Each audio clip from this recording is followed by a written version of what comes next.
자, 이제 우리 광역 도시 계획입니다. 항상 새로운 가구를 할 때마다 여기까지 공부하시는 분들이 많아요. 광역 도시 계획까지 열심히 공부하고 공법을 좀 던져놨다가 또 이제 봄이 되면 불안하니까 또 한번 펴보기도 하고 막 그러는데, 근데 이 광역 도시 계획부터 틀리고 시작하면 얼마나 억울하겠습니까, 그렇죠? 예. 자, 우리 56페이지 광역 도시 계획 한번 정리를 해보겠습니다. 최근 들어 왜 광역 도시 계획이 매년 나오냐? 그러면 그 이유가 있어요. 예. 선생님, 예전에는 광역 도시 계획이 한 3년에 한 번씩 나왔잖아요. 요즘에 왜 이렇게 매년 나옵니까? 그 사실을 어떻게 아세요? 말을 못해. 무심코 했던 얘기인데 최소한 7년 정도는 하신 것 같은데, 그 이유가요. 우리 그 광역 도시 계획의 기본이 수도권 광역 도시 계획인데요. 이제 내년이면 만료가 돼요. 2020년까지 내년 만료가 돼요. 그래서 올해 이제 다시 2021년부터 적용될 수도권 광역 도시 계획을 만들어야 돼요. 올해가 만들어야 돼요. 그러니까 수도권 광역 도시 계획이 전국 광역 도시 계획의 절반을 차지하는데요. 규모가. 근데 이게 이제 만료가 다가오다 보니까 모든 이 출제위원들이요, 그거 만드는 작업에 다 집중하고 있거든요. 그러다 보니 계속 나오는 거예요, 시험에요. 올해도 나온다고 봐요, 당연히요. 왜? 내년이면 만료가 되는데요. 그래서 이 광역 도시 계획이 나오는데요. 자, 광역 도시 계획 전국에 11개입니다. 이 11개나 수립돼 있죠, 전국에. 예. 일단 이 광역이라는 말이 나오면은 항상 2개 이상의 도시가 전제가 됩니다. 2개 이상 도시. 그래서 2개 이상 도시를 전제로 할 때 광역이라는 말을 쓰고요. 이 광역 도시 계획은 먼저 그 의부터가 나와요. 우리나라 말로는 뜻이라 그러죠. 의. 자, 의는요, 광역 계획권의 막연히 장기입니다. 장기 발전 방향을 제시하는 계획입니다. 제시하는 계획. 이게 바로 광역 도시 계획의 의의고요. 이 의의가 광역 도시 계획 파트에서 시험에 제일 많이 나왔습니다. 광역 계획권의 장기 발전 방향을 제시하는 계획을 말한다. 그러면 이 11개 광역 도시 계획 중에서요, 가장 적은 도시가 들어가는 것이요, 광양권이라고 있어요. 광양권 광역 도시 계획. 끝에가 다 권으로 끝나요. 수도권 광역 도시 계획. 그다음에 대전권 광역 도시 계획, 대구권, 광양권이 딱 3개입니다. 그래서 우리 전라남도 요 광양, 여수, 순천, 이 3개의 시가 하나로 묶여져 있어요. 그래서 요 3개의 시를 하나로 묶은 거, 요것을 광역 계획권이라 그럽니다. 그럼 우리가 이제 상식적으로 요 3개의 시 중에 공업이 발전한 시가 광양시죠. 이제 공업 기능이 발전이 돼 있고요. 자, 관광 기능이 발전돼 있는 곳이 어딜까요? 여수가 여기 관광 기능이 발전돼 있습니다. 제가 작년에 여수를 가가지고요, 돌게장집에 갔습니다. 무한 리필 돌게장집. 1인분에 6,000원입니다. 그런데 10시 반 전에 가야지만 자리가 있어요. 예. 10시 반 넘기면 줄을 서야 됩니다, 여러분요. 그래서 거기 예전에 거기 왜 뭐더라? 한 6시쯤 그 하는 프로 있죠. 맛집만 알려주는 거 있죠, 맛집. 생생정보통. 예. 그런 건 잘 해오는데. 하여튼 이 생생정보통 보면 나왔더라고요. 한 날 나왔어요. 우연히 봤는데 내가 먹던 그 식당이야. 봤더니 바로 이가. 그죠? 이 여수가 여수 엑스포를 통해서 완벽하게 그 관광 도시로 입지를 굳혔습니다. 여수가요. 그 다음에요, 자연 환경이 좋고 쾌적한 전원 도시로서는요, 제일 좋은 게 요 순천시입니다. 이건 주거 기능이 아주 좋죠. 예. 자, 그러면은 우리 주말에 관광하고 싶다 그러면 이제 이 여수로 사람들이 옵니다. 여수로 이렇게 오고요. 취업하고 싶어 가지고 일자리를 구할 때 아무래도 이 광양이 좋거든요. 그렇죠? 쾌적한 전원 생활은 순천으로 오는 거죠. 서로 기능하고 역할이 분담이 됩니다. 그래서 이렇게 광역 계획권 안에 있는 도시들끼리 서로 기능하고 역할을 분담을 합니다. 그래서 장기 발전 방향을 제시하는 게 이게 바로 광역 도시 계획이에요. 그래서 광역 도시 계획을 수립하는 도시를 하나로 묶은 것을 광역 계획권이라 그러고요. 광역 계획권의 장기 발전 방향을 제시하는 계획을 말한다. 요 의의가 이제 계속 시험에 나오는 거죠. 그럼 이 광역 도시 계획은 그 법적 성질이 있습니다. 법적 성질을 우리가 흔히 비구속적이라는 말을 써요. 비구속적 행정계획이라 그럽니다. 자, 비구속적 행정계획은 일반 국민들한테 효력을 미치지 않는 계획을 비구속적 행정계획 그래요. 저 광역도시계획은 일반 국민들한테 효력을 미치지 않는 계획이에요. 예를 들면은 저기 순천에 사시는 순천 시민 한 분은 순천시가 공업기능 중심으로 발전하기를 원해. 근데 왜 주거기능 중심 발전이냐 해서 이 광양권 광역도시계획은 순천 시민 나의 권리를 침해했다고 아무리 소송을 제기해도요. 법원에서는 뭐라 그러냐면 광역도시계획은 너한테 효력이 안 미치는 비구속적 행정계획이다. 그래서 너의 권리를 침해했을 가능성이 전혀 없다. 권리 침해가 없으니까 소송을 해주질 않아요. 법원에서 소송을 열어주질 않습니다. 재판을 열어주질 않아요. 그래서 부적법 각하라는 겁니다. 그래서 행정소송이나 행정심판의 대상이 되질 않습니다. 그래서 권리를 침해당한 국민이 법원에다 권리구제 청구하는 것을 행정소송, 행정기관에 권리구제 청구를 하는 것을 행정심판이라 그러고요. 요 두 개를 합쳐서 우리는 행정쟁송이라는 말을 써요. 다툴 쟁자, 행정쟁송이라는 말을 쓰는데요. 이 쟁자, 이 다툴 쟁자 이렇게 쓰거든요. 이렇게 쟁하고 송자는 송사 송자를 써요. 말씀원에다가 이렇게 공자죠. 자, 이게 송사송장이라 그러는데요. 가만히 보면 말씀원에다가 공공자를 넣었죠. 그렇죠? 공적인 말을 갖다가 하는 게 바로 소송이에요. 예, 공적인 말을 하는 겁니다. 이렇게요. 그래서 쟁송에는 두 개예요. 행정소송과 행정심판 두 개.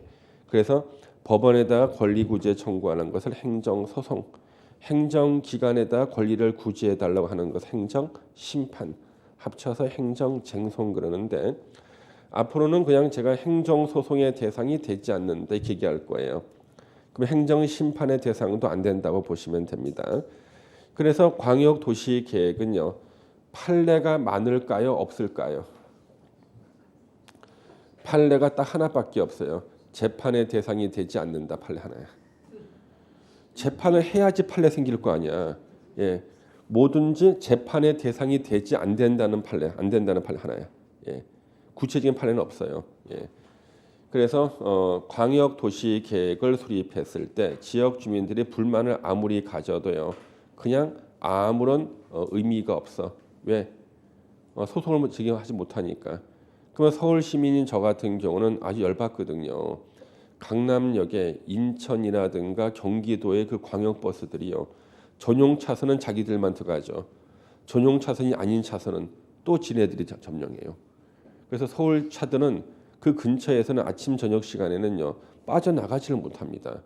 그러면 이것은 서울 시민 나의 권리를 침해내 소송을 제기해도요. 부적법 각하 재판을 열어주지 않아요.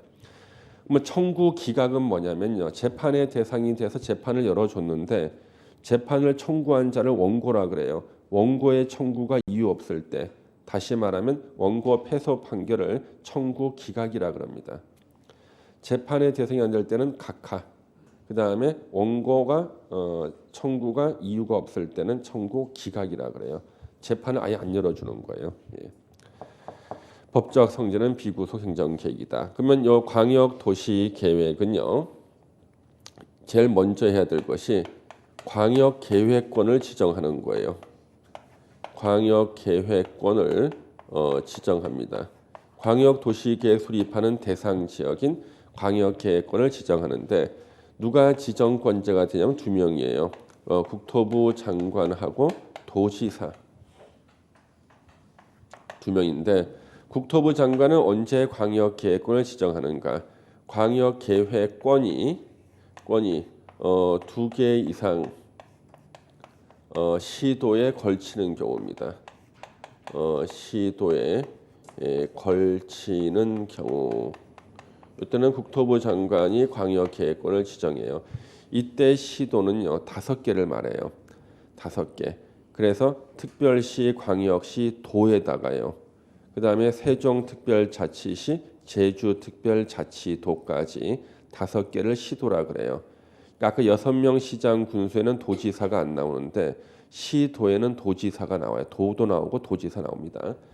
2개 이상 시도에 걸칠 때는 국토부 장관이 광역계획권을 지정한다. 그러면 우리 수도권 광역도시계획의 그 광역계획권은 누가 지정했겠습니까? 국토부 장관이지. 3개 시도에 걸치잖아요. 그다음 우리 도지사는요. 광역계획권이 같은 도의 관할일 때입니다. 같은 도의 관할. 광역계획권이 같은 도의 관할일 때 도지사가 광역계획권을 지정하는 겁니다. 자 그러면은요. 광양, 여수, 순천은 어느 도 관할입니까? 전라남도 관할이죠.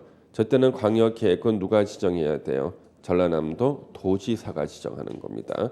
그래서 주로 시험 문제가 이 광역계획권을 언제 누가 지정하느냐가 시험 문제가 되는데요. 그 얘기가 우리 56페이지에 나와 있습니다. 그렇죠? 근데 우리 오른쪽에 이제 2번에 지정 요청이라는 게 있는데요.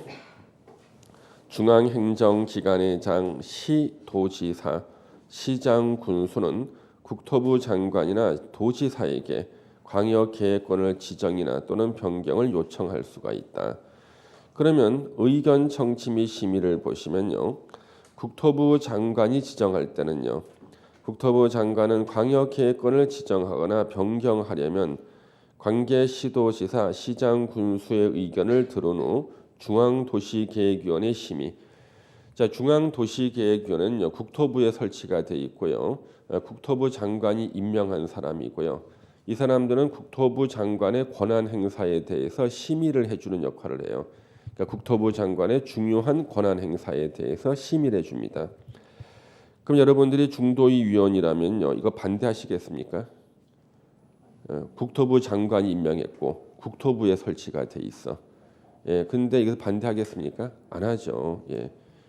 그래서 이 중앙도시계획위원회 위원장은요, 그 법대 행정법 교수님들은 거의 다 돌아가시면서 이렇게 번갈아 가면서 위원장을 한 번씩 합니다.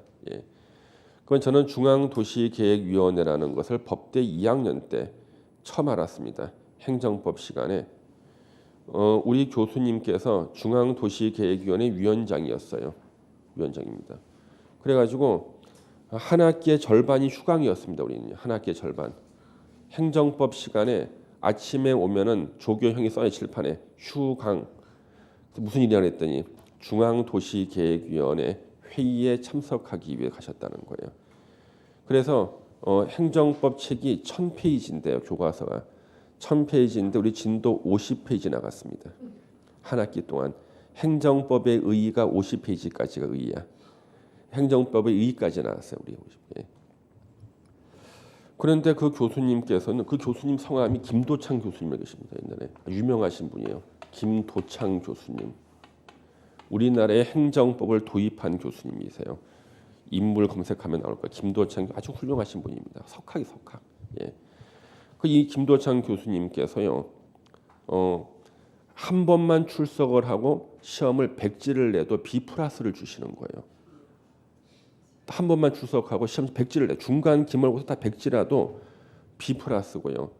예, 그래서 납득이 안 돼서 학생 질문했습니다. 교수님, 어떻게 중간 기말고사 다 100지를 내고 한 번만 출석을 해도 B 플러스를 주시냐는 거예요.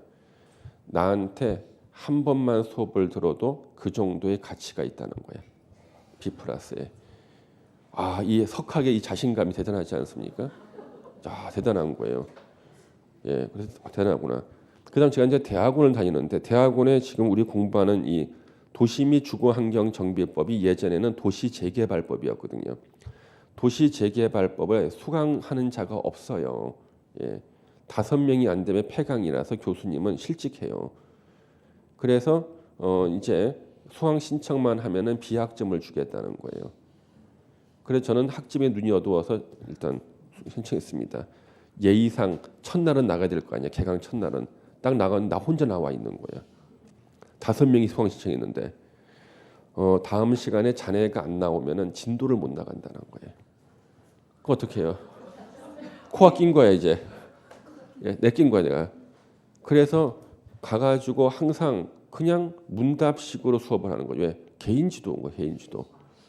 이게 한 2년 지나고 나니까요. 모르는 게 없어요. 왜?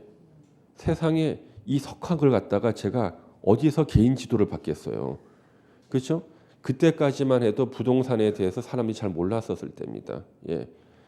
나중에 보니까 야, 세상에 내가 이 유명하신 분한테 내가 개인 지도를 받은 거예요. 예. 그러니까 당연히 실력이 늘죠. 왜? 졸수가 있나? 같이 보다가 궁금한 거 있으면 바로 물어보면은 상세하게 설명 다 해주시지. 예. 그다음 배고프면 같이 나가서 밥 먹었어요. 같이 밥 먹으면서 얘기하고 하다가 그러니까요 늘지 않습니까? 그런데 이제 시험을 안 봐도 괜찮아. 왜?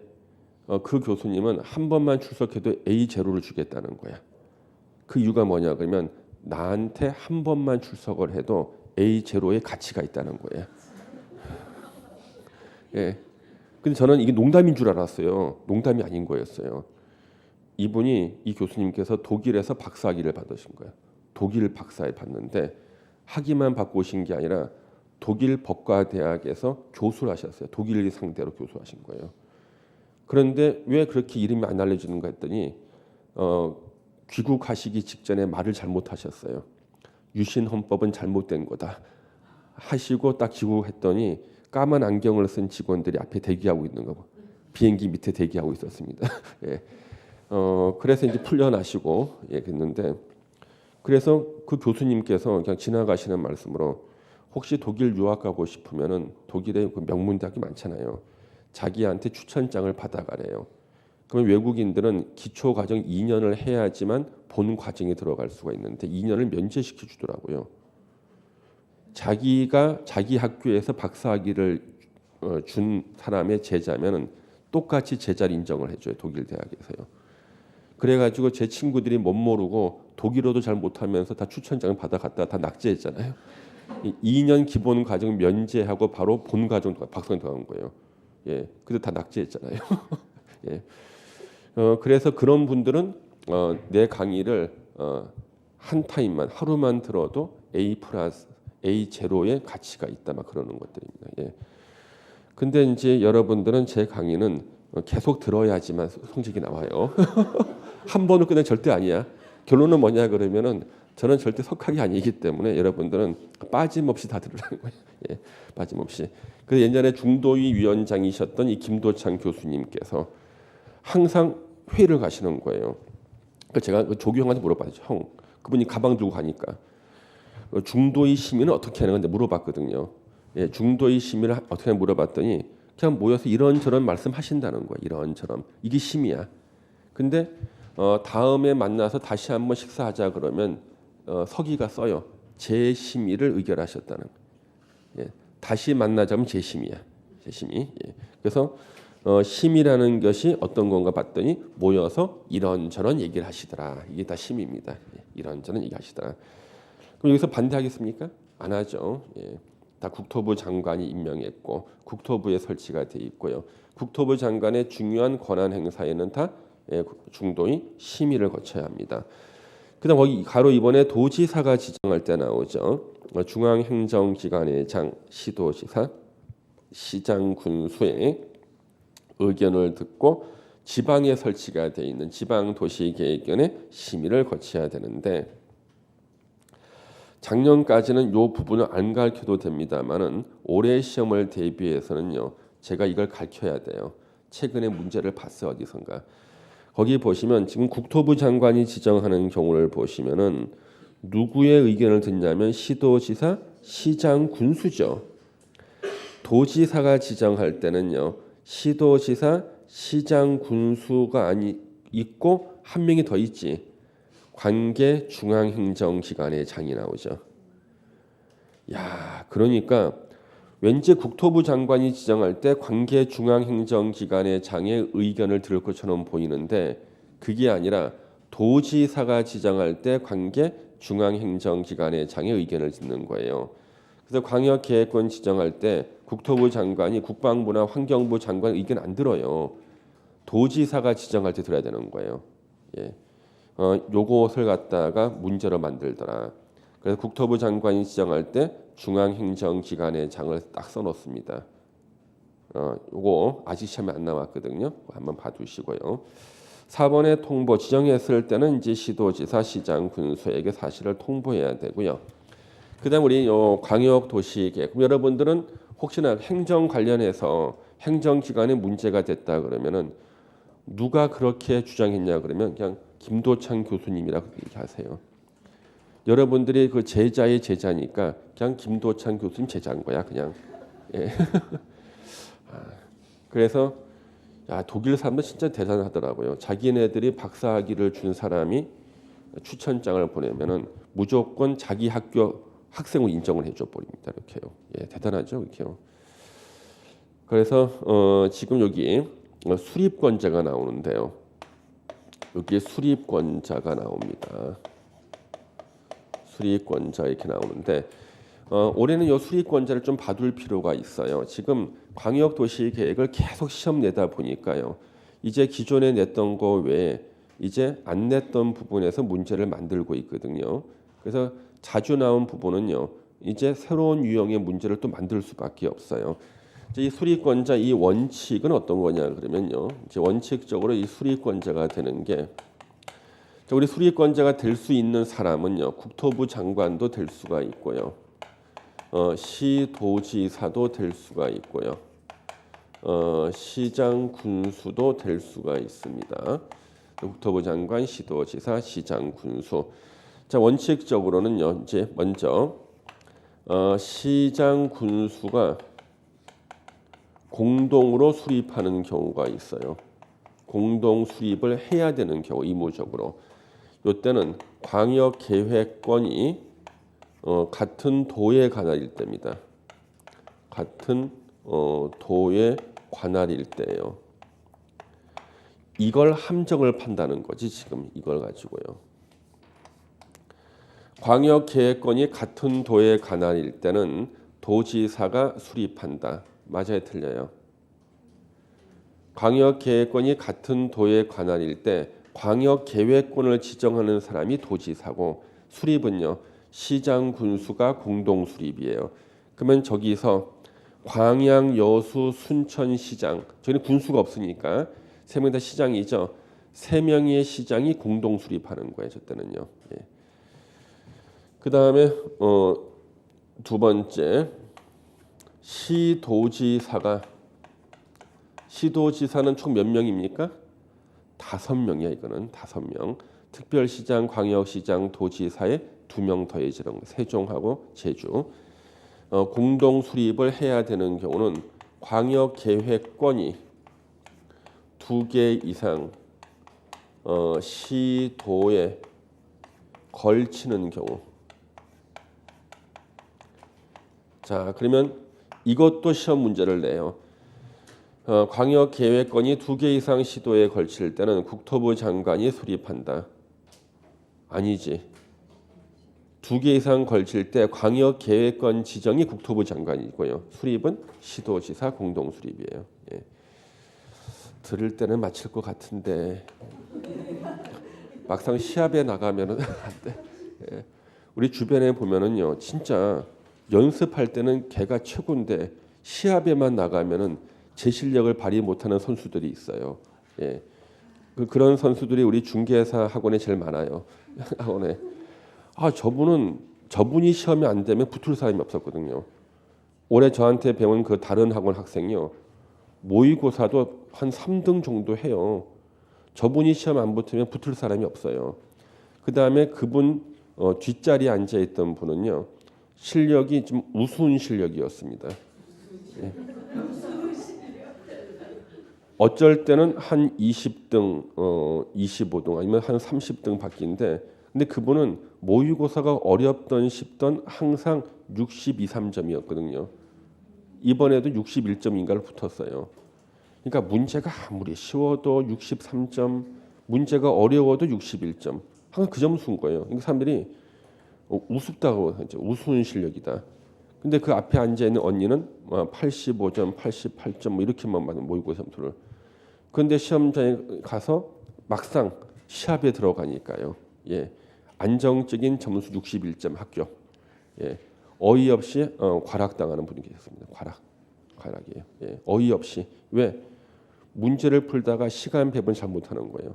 욕심이 나서 한 번 더 보고 하다가 다른 한 과목에서 시간이 부족해서요. 제대로 문제를 풀지 못해 가지고 결국에는 과락이 나버리는 겁니다. 이렇게요. 어이없이 그렇죠. 예. 허기야 여러분들 가장 어이없는 거는요. 우리 축구 같은 데서 보면 그래요. 우리나라가 예전에 뭐더라? 우즈베키스탄인가? 예. 예전 축구를 하는데 제가 옛날에 화난 게 우리가 전후반 내내 20몇 개의 슈팅을 날렸는데 한 골도 못 넣었어. 예. 걔네들은 딱 한 번 슈팅에 그냥 들어갔어요. 1대0 친 거야 예전에. 혹시 그거 아십니까? 기억나십니까 그런 거? 예. 이게 바로 시험이라니까. 시험도 그래요 원래 시험도. 예. 야 그래가지고 전우님이 어떻게 합격자 모임에 왔지? 했는데 왔어 봐요. 전우님은 왜 안 보일까? 그런 게 이게 바로 그거야. 시합이거든 시합. 예. 그래서 그런 분들은 그냥 다른 아주 어려운 것들은 아예 안 봐요.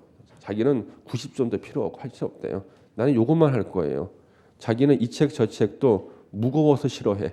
물어서 옆에 친구가 야 이거 다른 학원에 아주 비장의 그거래. 필요 없어. 난 귀찮아 안 봐. 이것만 하는 거예요. 그런 사람들만 시험 붙는 거예요. 그런 사람들만요. 그래서 이것도 이런 것들만 잘 체크하시면은 그냥 반복해서 보시면 시험 붙는데 이것도 보셔도 안 됩니다. 자, 우리 세 번째로 이제 시험에 자주 나오는 게 세 번째는 요것도 이제 함정을 파고 있는데요. 요거는 도지사가 단독 수립하는 경우가 있어요. 도지사 단독 수립하는 겁니다. 요거는 도지사가요. 광역계획권 지정 후 그러면 도지사가 광역계획권 지정이면 시장 군수가 공동 수립해서요. 승인 신청해야 돼요. 도장 찍어주세요. 네, 광역계획권 지정 후 3년 내에 시장 군수가 승인 신청이 없을 때예요. 그래서 전라남도 도지사가 광역계획권 3개 시를 묶어서 지정해 주면은 광양, 여수, 순천시장이 공동 수립해서 3년 안에 승인 신청을 해야 되는데 안 하는 거예요. 그러면 기다리다가 지친 도지사가 단독 수립해야 됩니다. 전라남도 도지사 혼자 단독 수립해야 돼요. 그 다음에 이제 네 번째 국토부 장관이 단독 수립하는 거죠. 국토부 장관 단독 수립하는 경우는요. 두 가지 경우가 있어요. 국가계획과 관련되는 경우. 국가계획과 관련될 때는요. 관련될 때는 국토부 장관이 혼자 단독 수립해요. 두 번째는 이제 국토부 장관이 광역계획권을 지정해 줍니다. 그러면 시도지사가 3년 내에 승인 신청해야 되는데 지정 후 3년 내에 승인 신청이 없을 때입니다. 자 그러면은 국토부 장관이 광역계획권 지정해 주면 시도지사가 공동 수립해서 3년 안에 도장 찍어 주세요. 승인 신청하는데 안 한 거예요. 기다리다가 지친 국토부 장관이 직접 수립합니다. 이때는요. 예. 그 다음에 이제 예외가 이제요. 예외가 공동 수립하는 경우가 나와요. 공동 수립하는 경우가 나오는데 이 예외가 그 뒤에 보면은 이제 공동 수립하는 경우가 나옵니다. 그래서 예외가 두 가지가 있어요. 그래서 자, 첫 번째는 뭐냐 그러면요. 계급이 높은 국토부 장관하고 계급이 낮은 시도지사. 시도지사는 차관급이라 그랬죠? 하고 공동 수립할 수가 있습니다. 그 다음에 계급이 높은 도지사하고 계급이 낮은 시장 군수가 공동 수립할 수가 있어요. 그러면 이 원칙은요 의무로 돼 있습니다. 원칙은 의무로 돼 있어요. 시장 군수가 공동 수립하여야 한다야. 다. 근데 요거는 예외는요 할 수 있답니다. 이거는 임의적인 거예요. 임의적이다. 그러면 국토부 장관이 계급 높은 사람이 필요하다고 인정하는 경우나 계급 낮은 사람의 요청이 있을 때요. 그래서 계급 높은 사람이 필요하다고 인정할 때 또는 계급 낮은 사람이 요청할 때예요. 똑같아 이것도. 그래서 국토부 장관이 필요하다 인정할 때 시도지사와 공동 수립할 수 있다. 시도지사 요청이 있을 때 국토부 장관 공동 수립할 수 있다. 도지사가 필요하다고 인정할 때 또는 시장 군수 요청이 있을 때 공동 할 수 있다. 예, 이거거든요 지금요. 예. 그런데 여기 가로 3번을 보시면은요. 58번에 가로 58페이지 가로 3번 보시면 시장 군수가 협의를 거쳐 요청할 때는요. 단독으로 광역도시계획을 도지사가 수립할 수 있다. 그래서 우리가 요 도지사가 단독 수립하는 경우가 아까 3번이 있었죠. 이거 외에 하나가 더 있는 걸 기억해야 돼요. 시장 군수가 협의를 거쳐서 그러니까 협의로 요청할 때 요청 시 이게 하나가 더 들어가는 거예요. 그리고 우리가 도지사가 단독 수립하는 경우는 바로 시장 군수가 협의로 요청 시입니다. 저기서요. 광양, 여수, 순천시장 셋이서 공동 수립해야 되는데 이자들이 야 우리 능력으로는 안 되겠다. 우리 도지사한테 수립해 달라고 하자. 이렇게 협의로 요청했을 때는 도지사가 단독 수립할 수 있다는 겁니다. 도지사 단독 수립하는 경우가 결국에는 두 가지가 있는데 조문을 다른 데서 나서 놓은 거예요. 다른 데서 놓은 겁니다. 예. 그래서 올해는 이 수립권자 파트를 갖다가 좀 중요시하기 때문에 올해는 조금 더 제가 상세하게 더 설명을 드려야 돼요. 이쪽 파트. 그래서 광역계획권 지정할 때 국토부 장관 도지사가 지정을 할 때 있잖아요. 지정할 때 그 절차 있었죠 아까? 예. 중앙행정기관의 장의 의견 청취는 국토부 장관이 하는 게 아니라 도지사가 한다는 충격적인 조문이 하나 있었어요 아까. 예. 그래서 우리 광역계획권을 지정할 때는요. 그 다음에 이거는 이제 그 대통령령에 나오는데 때는 구, 군, 읍면 단위로 지정한다는 거 하나 참고로 써놓으시면 좋겠습니다. 광역계획권 지정할 때는 구, 군 이때 군은 광역시 군입니다. 광역시 의 군을 말해요. 그러니까 광역시의 관할 구역 안에 있는 군을 말합니다. 예. 인천광역시 강화군을 말하는 거죠. 그러니까 군이나 읍면 단위로 지정한다. 광역계획권 지정은요. 예. 최소 단위가 읍면 단위까지입니다. 예. 그래서 우리가 어느 시 통째로 다 광역계획권 지정하지 않아도 돼요. 예? 어느 군 통째로 다 안 해도 되고요. 어느 군 안에 읍이나 면 단위로만 해도 되는 거예요. 일부만. 예. 우리가 군 소재지에 가면 우리 읍이나 면이 있죠. 예? 읍이나 면 있지 않습니까? 선생님 저는 읍이나 면에 살아보질 않아서 우리 부동산 하시는 분들이 다 아셔야 됩니다. 그렇죠? 군 소재지 않아 가면 읍이나 면이 있는데 군 전체를 한꺼번에 광역 계획관 안에 집어넣지 않아도 되는 거예요. 예. 그 군이나 군의 일부, 근데 일부인데 최소 단위는 읍면 단위로 집어넣어야 돼요. 예. 무슨 면. 예. 이렇게 해서 설명을 드렸고 지금은 그 광역 도시 계획의 내용이라는 게 나오는데요. 이 내용은 하는 일을 말해요. 내용은 하는 일을 말합니다. 하는 일. 그래서 광역 도시 계획으로 어떤 일을 하는가 이게 바로 내용인데요. 이 내용은 절대 외우는 게 아니에요. 광역 계획권의 공간 구조와 기능 분담에 관한 사항. 기능 분담. 그래서 공업 기능, 관광 기능, 주거 기능 분담 다 광역 도시 계획 이 핵심이거든요. 기능 분담.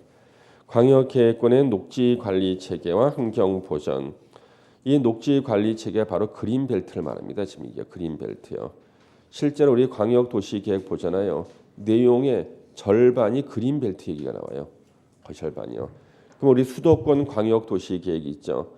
우리 엊그저께 제 3기 신도시 발표됐잖아요. 그 주변 다 그린 벨트인데요. 바로 수도권 광역 도시 계획에 그린 벨트로 나와 있던 곳들이에요. 다 거기가요. 그래서 녹지 관리 체계 만약에 우리 관악산이 있습니다. 관악산은 서울특별시, 과천시, 안양시에 걸쳐 있어요. 이건 누가 관리해야 돼? 어느 시가? 서울시가 서울시 경계만 딱 관리하겠다 그러면 굵은 나무가 있는데 나무 절반까지 이렇게 돼. 절반까지. 실제로 우리 저기 강원도에 갔더니요. 행정구역이 강원도인데 그분 집의 절반은 경상북도래요. 자기 집 이제 뉴스에 나왔어요. 자기 집 마당의 절반은 경상북도고 절반은 강원도야. 예, 자기 집 안에. 예, 이게 말이 됩니까 이게? 예.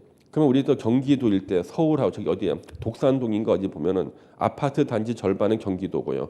절반은 서울이죠. 서로 지방세 받으려고 잘라버렸잖아요. 같은 아파트 단지인데 도가 틀려. 예. 자, 그래서 이 녹지 관리 체계는요. 광역 도시 계획 없으면 못 해요. 그래서 광역 도시 계획으로 여러 지자체에 걸치는 녹지 거의 다 그린 벨트입니다. 이게요. 녹지 관리 체계를 정합니다. 그 실제로 그 열람해 보면 절반 이상이 다 녹지 관리 체계가 나와요. 광역 시설 2개 이상 도시를 전제한 시설, 2개 이상 도시를 지나가는 도로 광역 시설이고요. 배치 어느 쪽으로 뚫을 것인가, 규모 몇 차선, 설치는 누가 하고 보수는 누가 할 것인가 다 광역 도시 계획. 경치 경관 계획 5번에 이제 동그라미 1번 교통이죠. 이것 때문에 광역버스, 광역철도 이런 게 나오는 겁니다. 광역철도, 광역 나오죠. 물류유통체계, 가락동 농수산물 시장이 경기 남부 지역에 다 공급을 하고 있죠. 예. 광역계획권의 문화여가 공간 방제. 그래서 자세히 보면은요 문화여가 공간을 골고루 다 배치를 합니다. 그래서 경기 북부에는 일산의 호수공원, 경기 남부에는 안산의 호수공원을 딱 배치했어요. 원래 처음부터. 그 다음에 문화재가 많은 수원이나 화성은 문화재 중심으로 문화여가 공간을 만들었고요. 그러면 문화재도 없고 바다도 안 보이고 가진 자원, 땅을 아무리 파도 문화재 하나 안 나오는 도시가 있어요. 부천시. 그래서 부천시는 인공적인 놀이공원을 만들었어요. 무슨 플레이그라운드 같은 거. 다른 데는 땅 파면 뭐라도 하나 나와. 땅 파면 그래도 도자기라도 하나 나오는데 부천은 도자기도 없고 문화재 아무것도 없어. 그래서 만든 게 바로 그 인공적으로 만든 그 인공 놀이시설하고요. 부천 국제영화제라는 걸 또 만들었어요. 할 게 없으니까 서로 막 하려고 그러는 거야. 그러면 그걸 갖다가 누구한테 줘야 돼요? 자원이 없는 부천에다 주는 겁니다. 부천에 자원이 없기 때문에. 부천 열받지. 부천에서 위로 쭉 올라가면 어디가 나올까? 서울시. 부천시에서 위로 쭉 직선으로 올라가면 어디가 나올까? 서울에서. 예? 목동이 나와요. 목동. 그러면 수도권 광역 도시계획 펴서 쫙 보면은 부천시 바로 위가 그린벨트예요. 그 그린벨트를 뚫고 그린벨트를 벗어나서 딱 만나는 데가 목동이에요. 그러면 목동하고 부천 사이가 다 그린벨트라니까요. 예. 수도권 광역도시 계획 보시면 나옵니다. 예. 나중에 시험 붙은 다음에 보세요. 붙은 다음에. 근데 사실 붙기 전에도 노는이 한번 이렇게 보면은 야 그러면 정상적인 사람이 자 이제 수도권에 개발할 땅이 없다 그러면 저 절반을 풀어도 괜찮거든. 그러면 지난번에요 제가 우리 세종사이버대 제가 특강할 때요 제3기 신도시가 어디서 나올 수가 있을까? 원래 제가 예상한 곳이 두 군데가 빠졌어요. 왜? 발표하기 전에 먼저 예상하고 있으니까. 예. 그래가지고 뻔해 수도권 광역도시계획 지도 놓고요. 그 다음에 개발 제한 구역 중에서 해제 요건이 법에 나와요. 거기 해당되는데 점 찍으면요 똑같이 나와 이렇게 점 찍으면요. 그래서 지금 현재 정부에서 정작 풀고 신도시 만들고 싶었던 곳이 한 두 군데가 빠져 있거든요. 요 두 군데는 언제든지 신도시로 발표가 돼요. 예. 신도시라는 명칭 없이 풀어줘도 돼. 그러니까 신도시라는 명칭 없이 풀어주는 게 더 무서워. 예. 갑자기 두 군데는 언제든지 풀릴 거예요. 예. 그래서 이게 다 광역도시계획에 나옵니다. 그러면 광역도시계획에서는 이런 것이 있다는 거 그냥 읽어만 두시면 절대 외우는 거 아니고 들어가지 않는 걸 기억해야 돼요. 광역도시계획 내용이 안 나오는 것이 광역계획권 지정입니다. 광역계획권 지정이라는 말은 내용이 안 나온다. 왜 안 나오는 걸 기억하는가? 이 내용이라는 것은요. 광역도시계획을 수립해서 앞으로 미래에 할 일들이 나오는 거예요. 광역도시계획 수립해서 앞으로 미래에 할 일들이 나오는데 그러면 수립하기 전에 있었던 이런 내용이 못 나오지. 그러니까 수립하기 전에 있었던 게 뭐냐면 광역계획권 지정이 먼저 있었어요. 광역계획권 지정하고 수립했잖아요. 그러면 수립하기 전에 있었던 이런 내용이 못 나오잖아요.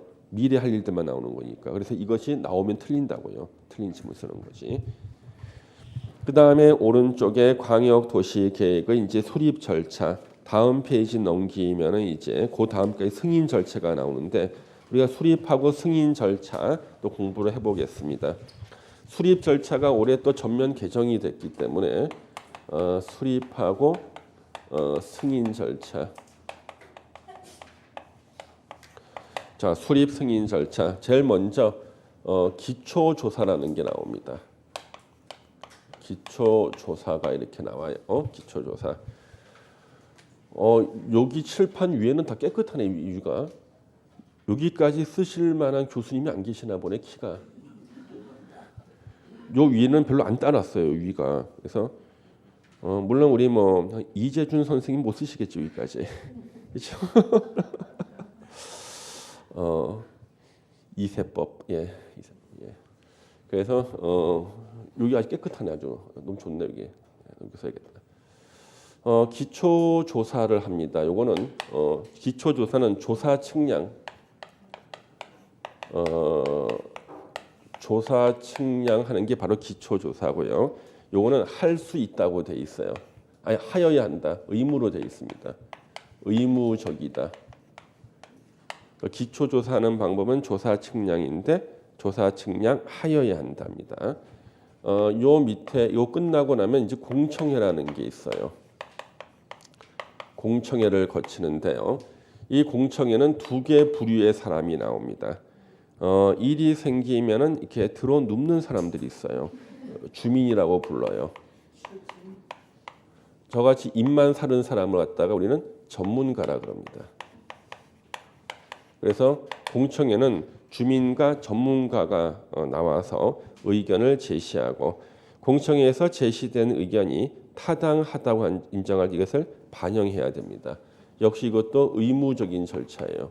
생략을 못해 반드시 해야 됩니다. 이것은요 의무적이다. 이 공청회 끝나고 나면은 이제 의견 청취라는 게 있어요. 이제 의견 청취가 나오는데 의견 청취는 뭐 시도의회의 의견을 듣기도 하고 뭐 시군의회도 이거 외우는 거 아니에요.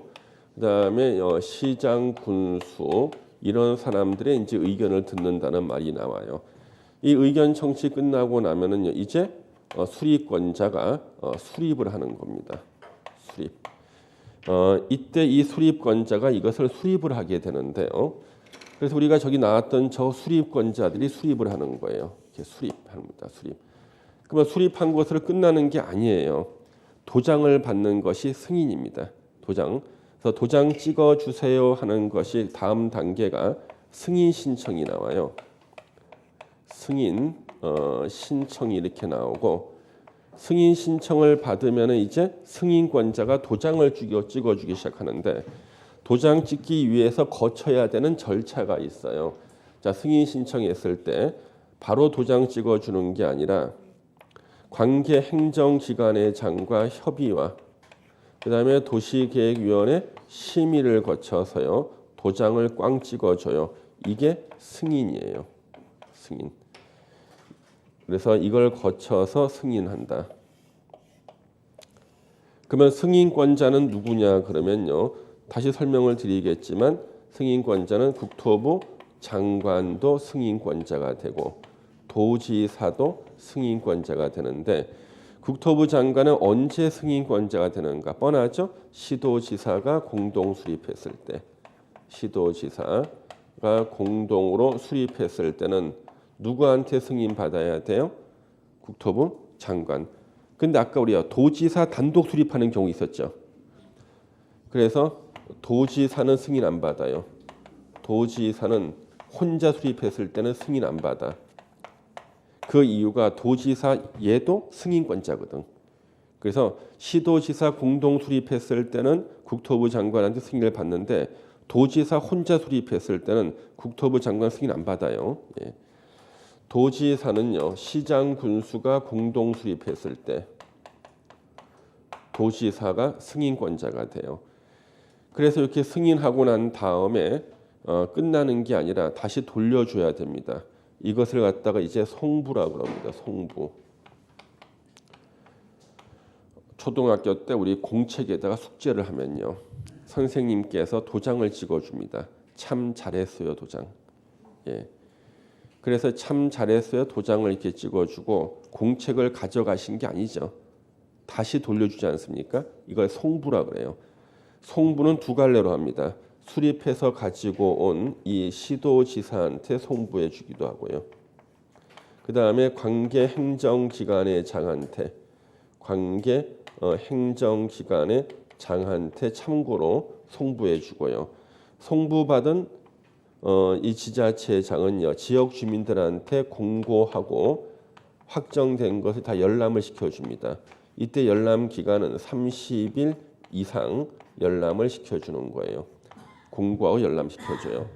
이게 이제 광역도시계획의 수립 승인 절차인데요. 여기서 이제 수립권자 아까 쭉 나왔죠? 예, 쭉 나왔습니다. 국토부 장관, 시도지사, 시장, 군수가 수립권자가 되고 절대 수립권자 안 되는 사람, 우리 구청장은 절대 안 돼요. 구청장을 틀린 지문으로 시험에서 많이 써먹었죠. 시장, 군수, 구청장만 안 돼. 구청장이 안 나와요. 그 다음에 승인 신청했을 때 협의와 심의를 거치는데요. 예를 들어서 자 시도지사가 광역도시계획을 공동 수립하면서 광역시설 도로 설치가 계획이 들어간 거예요. 국토부 장관이 승인해 주려고 봤더니 그 도로가 가진 그 도로가 농지 위를 지나가네. 그러면 이때 국토부 장관은 관계 중앙행정기관의 장과 협의를 해야 돼. 그러면 농지에 대한 관계 중앙행정기관의 장은 농림부 장관하고 협의. 근데 이 도로가요 군사시설 근처를 지나가요. 국방부 장관하고 협의. 야생생물 보호구역을 지정할 때는 환경부 장관과 협의. 학교 운동장을 뚫고 지나가면요 교육부 장관과 협의. 이게 제일 시간이 오래 걸려요. 관계 행정기관의 장과 협의가요. 그 다음에 국토부 장관이 승인할 때는 아까 또 누구예요? 중도위, 중앙도시계획위원회 심의를 거치고 만약에 도지사가 협의할 때는 중앙자를 빼요. 관계 그냥 행정기관의 장과 협의. 심의도 지방도시계획위원회 지도위 심의를 거쳐서 승인하는 겁니다. 그래서 협의와 심의를 거쳐서 이렇게 승인한다. 이게 이제 수립 승인 절차가 되는 거죠. 예, 이 절차가 나오고. 그래서 제가 저걸 칠판만 썼는데 가끔 이제 화를 내시는 분이 한 분 계셔요. 왜? 그 뒤를 넘기면 64페이지에 그 표가 있거든. 자기가 칠판을 다 쓰고 난 다음에 보니까 이게 있는데 64페이지를 미리 말해줬으면은 자기가 안 썼을 텐데 그러는데 한번 써보라고 제가 미리 말씀 안 드리는 거예요. 자기 손 한번 해봐야 돼. 이렇게 해보라고요. 그래서 딱 봤더니 뒤에 나와 있어요. 그렇죠? 예.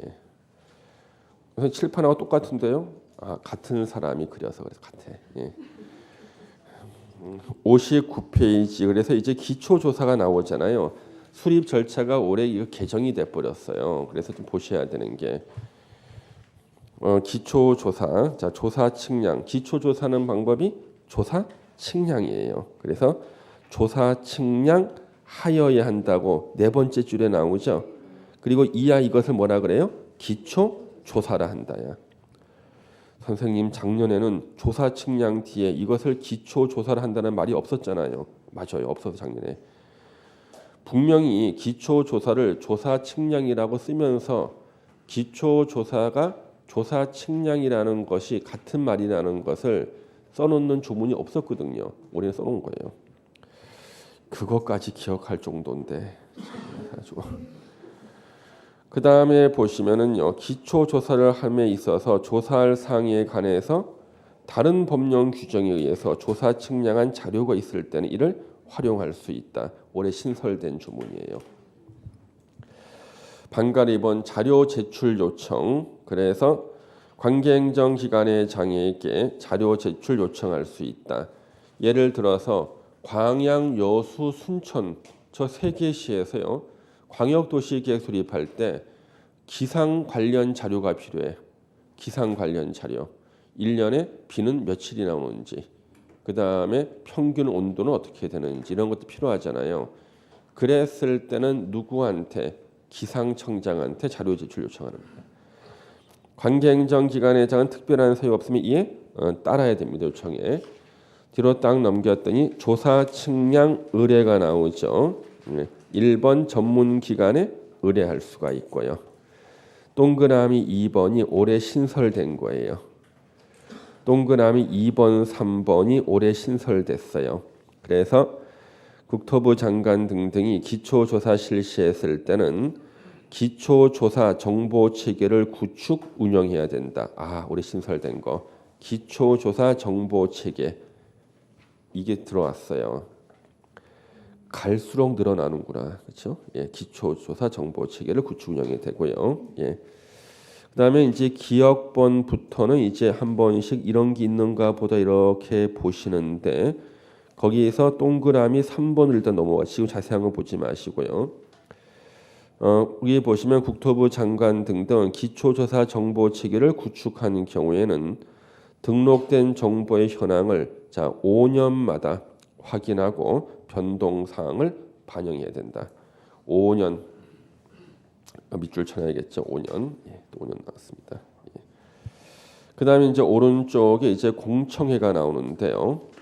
자, 공청회 두 개 부류의 사람 나오죠. 주민과 전문가. 예. 타당하도 인정하면은 반영해야 된다. 반영하기 싫으면은요. 타당하도 인정 안 하면 돼요. 그다음에 공청회 개최 예정일 14일 전까지 1회 이상 공고해야 되고요. 개최 단위는 광역계획권 단위로 개최해야 돼. 너무 크다 싶으면 수개 지역으로 구분해서 개최할 수 있고 방가로 3번 주재자 여기서 감정평가사에서 틀리게 냈었어요. 국토부 장관, 시도지사, 시장, 군수가 주재하는 게 아니죠. 지명하는 사람이 주재한다. 이걸 감정평가사 시험에서 함정을 파서 냈었습니다. 우리 의견 청취는요. 시도지사, 시장, 군수가 수리권자인 경우 그런가 보다 읽어보면 되고 국토부 장관이 수리권자일 때는 지자체 사람들한테 바로 의견 못 들어요. 그 지자체장인 시도지사를 통해서 의견을 들어야 됩니다. 예, 그 얘기에서 놓은 거예요. 그다음에 뒤로 넘겨면 의견 제시 기간은요 30일이에요. 이건 기억하셔야겠죠. 국토계획법에서는 의견 제시 기간이 여러 군데서 나오는데 다 30일로 통일돼 있습니다. 의견 제시 기간 30일이다. 자, 승인은 보세요. 시도지사가 수립했을 때는 누구? 국토부 장관. 예. 자, 도지사 혼자 수립하는 광역도시계획은 국토부 장관 승인을 받지 않는다. 그러하지 아니하다. 그러한 걸 모르는데 그러하지 아니하다 무슨 뜻인가? 승인을 받지 않는다야. 이거 시험에 2번이나 나왔었어요. 도지사 혼자 수립했을 때는 국토부 장관 승인 안 받아요. 왜? 도지사도 승인권자야. 예. 협의 심의를 거치고 요때 요청을 받았을 때 30일 내 의견 제시. 그다음에 승인 송부 공고가 나오죠. 예. 국토부 장관 승인할 때는 관계 중앙행정기관의 장과 협의와 중도의 심의를 거쳐 승인. 도지사가 승인할 때는 관계행정기관의 장과 지방도시계획위원회 심의를 거쳐서 승인. 그 다음에 오른쪽에 공고하고 열람은요. 열람기간 30일 이상. 예, 열람기간 30일 이상이고요. 예. 그 다음 우리 광역도시계획 조정이라는 것은요. 이해만 좀 하시면 되는데 우리 시도지사가 만약에요. 공동 수립한다. 서로 그 내용에 대해서 시도지사가 협의가 안 될 수가 있죠. 그럼 누구 말이 옳은지 공동 또는 단독으로 국토부 장관에게 조정을 신청할 수가 있습니다. 근데 이번 협의 공고를 보면요.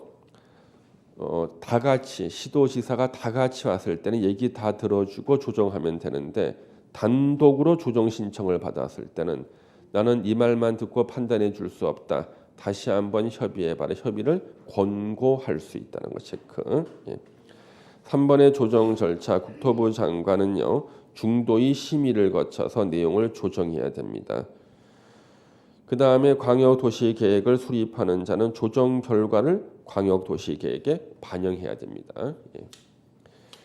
그렇게만 체크하시면 되고 뒤로 넘기면 광역도시계획협의회라는 게 있어요. 이 협의회를 구성해서 운영할 수 있다. 할 수 있다. 임의기관입니다. 물론 시험에 언급된 적도 없겠죠. 예, 이렇게 보시면 되겠습니다. 예.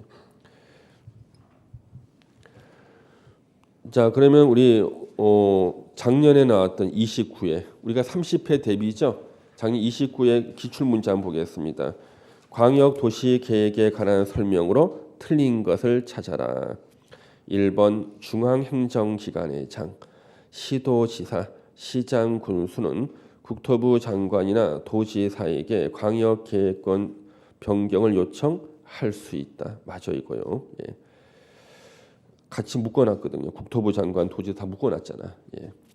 이번 둘 이상의 시군의 공간 구조 및 기능을 상호 연계시키고 환경을 보존해서 광역시설을 체계적으로 정비하기 위해서 필요한 경우 광역계획권을 지정할 수 있다. 맞고요. 국가계획과 관련된 광역도시계획은요. 국토부 장관이 수립하죠. 그렇죠? 광역계획권이 둘 이상의 시도의 관할 구역에 걸쳐 있을 때는요. 누가 광역계획권을 지정해요? 국토부 장관이죠. 시도지사가 공동으로 수립을 하지만 시도지사가 공동으로 지정하는 거 아니지. 그러니까 수립권자와 지정권에서 서로 바꿔놓는 게 주류로 아닌가 지금부터는요. 예. 4번 틀렸고 국토부 장관, 시도지사, 시장, 군수는 수립할 때는 미리 공청회를 열어서 주민과 관계 전문가 등으로부터 의견을 들어야 된다. 방금 공부하고 바로 푸니까 풀만하네. 그런데 내일 다시 풀면 못 풀어요. 예. 괜찮습니다. 예. 괜찮아요. 예. 자, 우리 잠시 쉬었다가 이제 도시군 기본계획 보겠습니다.